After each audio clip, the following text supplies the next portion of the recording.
અમદાવાદ શહેરના ખાડિયા જમાલપુરના પૂર્વ ભાજપના ધારાસભ્ય ભૂષણભાઈ ભટ્ટ ઉત્તરાયણ પર્વ પ્રસંગે જનતાને સંદેશો આપવામાં આવ્યો છે। અમારી ઇન્ડિયા ટાઈમ ન્યૂઝ ચેનલને લાઇક, શેર અને સબસ્ક્રાઇબ કરો, જેથી કરી અવનવા સમાચાર તમારી સાથે પહોંચી શકે। બ્યુરો રિપોર્ટર દીપક સલોટ। એમની સાથે વાર્તાલાપ કરીશું। આપણે ઉત્તરાયણનો માહોલ કેવો લાગ્યો છે? કોટ વિસ્તાર અને એમાં પોળની ઉત્તરાયણ ઉત્સાહ, ઉમંગ, ઉલ્લાસ, આનંદનું પર્વ એમ। અને આ પર્વની રાહ જોઈને આખું વર્ષ લોકો બેઠા હોય।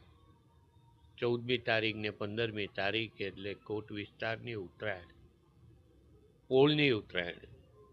અને આ પોળની ઉત્તરાયણની અંદર લોકો જે રાહ જોઈને બેઠા હોય એ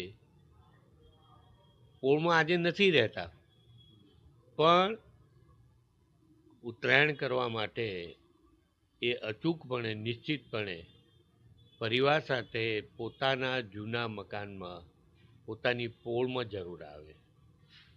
અને એ પ્રેમ, એ પારિવારિક ભાવ ને કારણે જે આનંદ છે, જે ઉત્સાહ છે, માત્ર પતંગ કપાયો, લૂંટ્યો એનો આનંદ કરતાં જે પારિવારિક ભાવના છે, એ ભાવનાઓને એક અગાસી ઉપર, એક ધાબા ઉપર, એક છાપરા ઉપર ઉજવણી કરવાનો દિવસ ઉત્તરાયણ।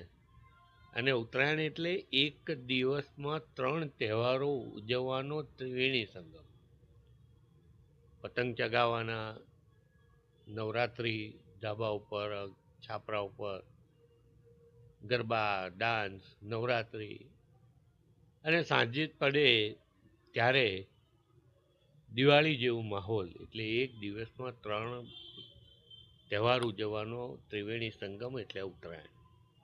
અને આ ઉત્તરાયણ, અમદાવાદની ઉત્તરાયણ કે કોટ વિસ્તારની ઉત્તરાયણ હવે માત્ર પોળની નથી રહી કે શહેરની નથી રહી, એ આંતરરાષ્ટ્રીય ફલક ઉપર આ ઉત્તરાયણ બની છે। આજે પણ આપણે જુઓ કે અનેક વર્ષોથી સાબરમતી રિવરફ્રન્ટ પર, સાબરમતીમાં કાઇટ ફેસ્ટિવલ થાય, તો આ વર્ષના કાઇટ ફેસ્ટિવલમાં પણ આ વૈશ્વિક ઉત્તરાયણ જે બની છે, બનેલી વૈશ્વિક ઓળખનું થીમ પણ ગુજરાતના પ્રવાસન વિભાગે એ પોળની થીમ ઉપર એ આંતરરાષ્ટ્રીય કાઇટ ફેસ્ટિવલ, પતંગોત્સવ થાય અને અનેક લોકો